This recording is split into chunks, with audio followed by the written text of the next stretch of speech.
కీలకమైనటువంటి అంశం బీసీ ప్రజలారా ఎందుకు బీసీ వాదం బలపడింది, బీసీ వాదాన్ని ఎందుకు అన్ని పార్టీలు ఎత్తుకుంటా ఉన్నాయంటే ఇవాళ బీసీ ప్రజలకు విషయాలన్నీ అర్థమవుతా ఉన్నాయి. బీసీ భావజాల వ్యాప్తి తెలంగాణ రాష్ట్రంలో జరిగింది. ఇవాళ తెలంగాణ రాష్ట్రంలో బీసీలంతా ఒకటైపోయినారు. బీసీల మా ఓటు మాకే అంటా ఉన్నారు, మీ ఓటు మాకు వద్దని చెప్తా ఉన్నారు. సో అనివార్యంగా బీసీ వాదం తెర మీదకి వచ్చింది. వాస్తవానికి బీసీలకు అన్యాయం జరగలేదంటే 100% జరిగింది. దానికి సంబంధించినటువంటి 1-2 ఉదాహరణలు మనం ఇక్కడ చూద్దాం.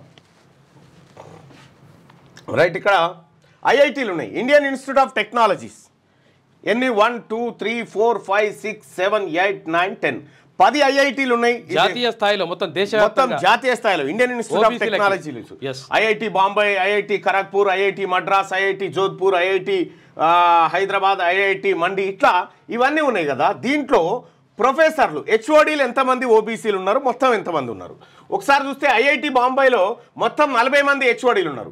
40 మంది హెచ్ఓడీలలో ఒక్కరు కూడా బీసీలు లేరు. సో ఇక్కడ ఐఐటి ఢిల్లీ తీసుకుందాం. ఐఐటి ఢిల్లీలో మొత్తం హెచ్ఓడీలు 17 మంది ఉంటే ఓబీసీలు 0, బీసీలు 0. బిఎస్ఎస్ఆర్, ఐఐటి బిఎస్ఎస్ఆర్లో 7 హెచ్ఓడీలు ఉంటే 0 OBC, head of the department ఒక్కరు లేరు. ఐఐటి మద్రాస్లో 16 హెచ్ఓడీలు ఉంటే ఓబీసీ 0. ఇది కేంద్రం పరిధిలో ఉంటుంది. ఐఐటి ఖరగ్పూర్లో 41 మంది హెచ్ఓడీలు ఉంటే ఒక్కడు మాత్రమే ఓబీసీ హెచ్ఓడీ ఉన్నాడు ఇప్పటికి. కథ మళ్ళీ 50% పైచీలకు జనాభా వీళ్ళదే. ఇక ఐఐటి జోధ్పూర్ చూస్తే 8 మంది హెచ్ఓడీలు ఉంటే అందులో 0 హెచ్ఓడి ఓబీసీ. ఐఐటి భువనేశ్వర్లో చూస్తే 16 మంది హెచ్ఓడీలు ఉంటే అందులో 0 ఓబీసీ. ఐఐటి హైదరాబాద్లో 14 మంది హెచ్ఓడీలు ఉంటే అందులో 2 హెచ్ఓడీలు ఓబీసీ కేటగిరీకి సంబంధించినటువంటి వ్యక్తులు ఉన్నారు. ఇక ఐఐటి మండిలో 0. ఇక డీన్స్ విషయానికి వద్దాం.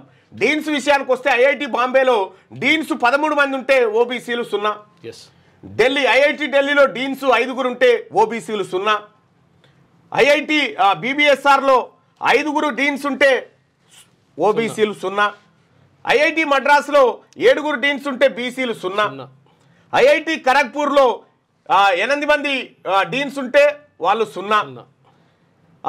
జోధ్పూర్లో 0. భువనేశ్వర్లో 5 డీన్స్ ఉంటే 0. ఐఐటి హైదరాబాద్లో 4 డీన్స్ ఉంటే ఓబీసీలు 0.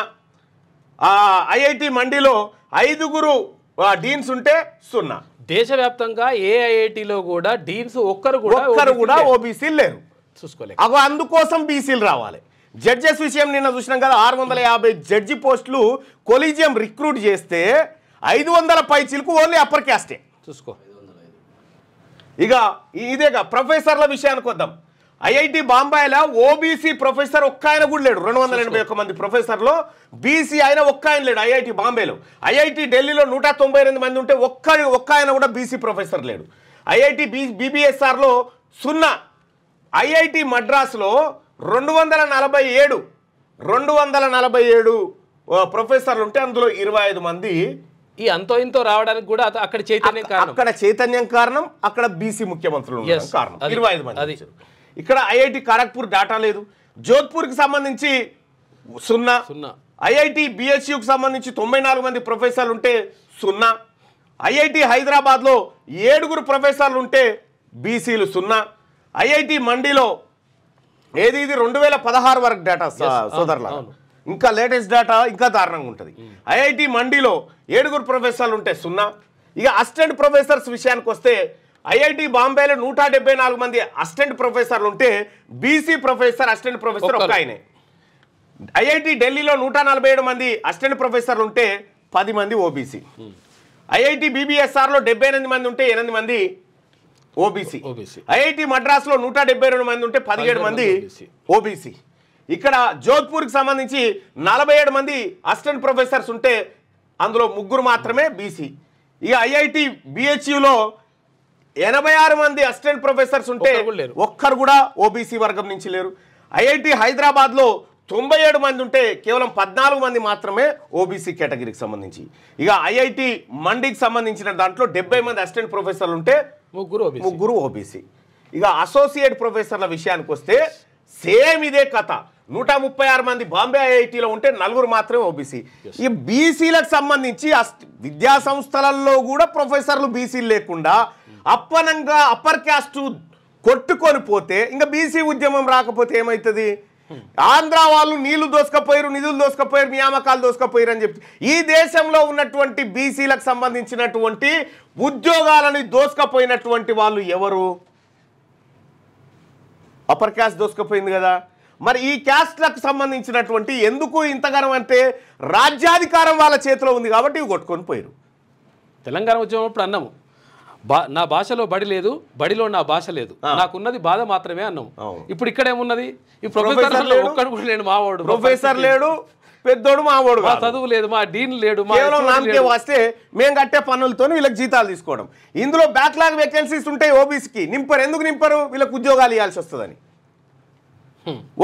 ఇది ఐఐటీలకు సంబంధించి ఈ ఇందిరాగాంధీ నేషనల్ ఓపెన్ యూనివర్సిటీ అని ఉంటుంది. లేదు ఐఐటి ఇది IGNOU Indira Gandhi national open university అని ఉంది. ఆ తర్వాత reservation in faculty position of central universities ఏది హెచ్సియు డియు ఇట్లా ఏది 2020 వరకు కేటగిరీ వైజ్ పోస్టులు చూస్తే ప్రొఫెసర్ పోస్టులు 951 పోస్టులు ఉంటే అందులో బీసీలు 9 మంది మాత్రమే ఉన్నారు. ఎస్సీలు 51, ఎస్టీలు 8 మంది ఉంటే మిగతాదంతా వీళ్ళు ఎత్తుకొని పోయారు అప్పర్ క్యాస్ట్.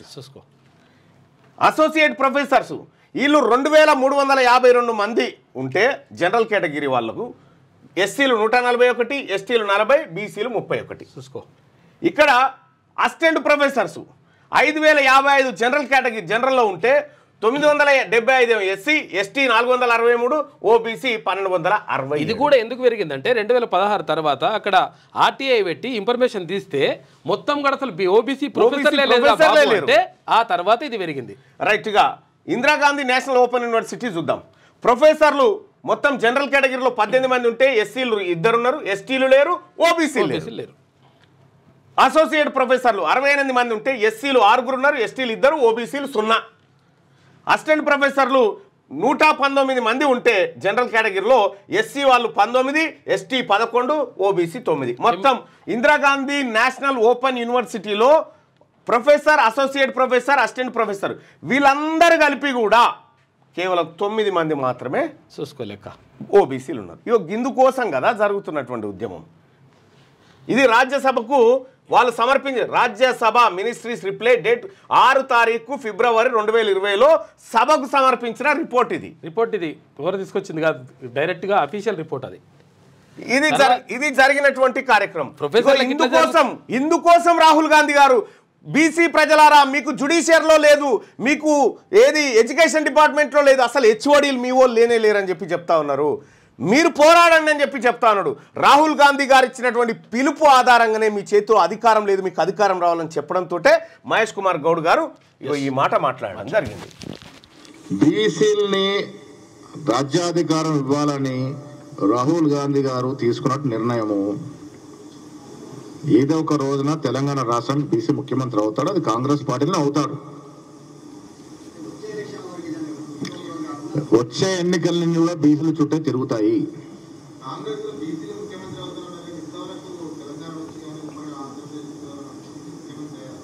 గతంలో కాలేదు కాబట్టి వాళ్ళు రాహుల్ గాంధీ ఆ స్లోగన్ తీసుకున్నారు కాబట్టి భవిష్యత్తులో అవకాశం వచ్చినప్పుడు బీసీ ముఖ్యమంత్రి రాష్ట్రంలో అవుతాడు. ఇవాళ ఈ 5 ఏళ్ళు రేవంత్ రెడ్డి గారు ముఖ్యమంత్రిగా కొనసాగుతారు. వచ్చే రోజుల్లో ఈ అవకాశం కాంగ్రెస్ పార్టీలో ఉంటుంది.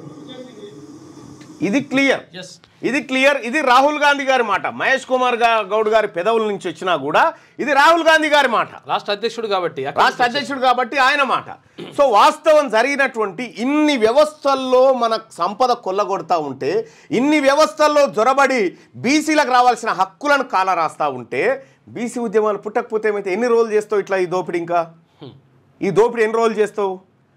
నువ్వు ప్రొఫెసర్ అయిన తర్వాత నీ పిల్లల్ని ప్రొఫెసర్లను చేస్తావు తప్ప మా పేదవాళ్ళని ఎట్లా చేస్తావు? నువ్వు జ్యుడిషియర్లో కూడా 650 మంది జడ్జీలను నియమిస్తే 5 ఏళ్లల్లా 505 మంది అప్పర్ క్యాస్టా కాదు. ఇది కూడా నామినేటెడ్ పోస్టే. ఏది ఈ ప్రొఫెసర్లు కూడా ప్రొఫెసర్లు కూడా ఏముంటుంది తెలుసా, చాలా మందికి ఏమనుకుంటారు అంటే ఎడ్జిట్ ఉంటుంది. ఇప్పుడు సెకండ్ గ్రేడ్ టీచర్ ఉంటుంది, బుడ్డ టీచర్ ప్రైమరీ స్కూల్లో పంతులు నౌకరి చేయాలంటే టీచర్ చేయాలనుకుంటే 1.25 లక్ష పరీక్షలు. వాళ్ళు డిఎడ్ కంప్లీట్ కావాలి, తర్వాత టెట్ రాయాలి, టెట్ అయిపోయిన తర్వాత ఇది రాయాలి, తర్వాత డిఎస్సి రాయాలి, డిఎస్సి రాసిన తర్వాత మెరిట్ రావాలి, మెరిట్లో టాప్లో ఉంటే అప్పుడు చిన్న ఏది ఎడ్జిటి స్కూల్ టీచర్ పోస్ట్ ఇస్తారు. కానీ ప్రొఫెసర్లకు సంబంధించి వాళ్ళు అనుకుంటారు, పబ్లిక్ కొంతమంది ఐడియా లేదు, అసలు ఏమనుకుంటారంటే ప్రొఫెసర్లు అంటే చాలా మొత్తం క్వాలిఫికేషన్స్ పతాకారకాన్ని ఇవన్నీ చేస్తారేమో అనుకుంటారు. ఏం లేదా, డైరెక్ట్ తీసుకొచ్చి నువ్వు కూర్చోపోయి అని చెప్పేసి నలుగురు అంటే కథ అంతే. సేమ్ జడ్జీల నియామకం ఎట్లనో ప్రొఫెసర్ల నియామకం గట్లనే ఉంటుంది. అందుకోసమే జుడిషియర్లో జొరబడ్డారు, ఈ ఎడ్యుకేషన్లో జొరబడ్డారు అందరూ. ఇవి ఎవరి వాస్తవానికి 150% పైసలకి దేశంలో ఉన్నటువంటి బీసీలకు సగం వాటా రావాలి. ఆ సగాన్ని దొంగతనంగా ఎత్తుకపోయినటువంటి వాళ్ళు వీళ్ళంతా. అందుకోసమే రాహుల్ గాంధీ గారు ప్రజలారా మీయే పోతా ఉన్నాయి, మీరు మేల్కోవాలని చెప్పి బీసీలకు చెప్తే మనం మేల్కున్నాం ఇవాళ.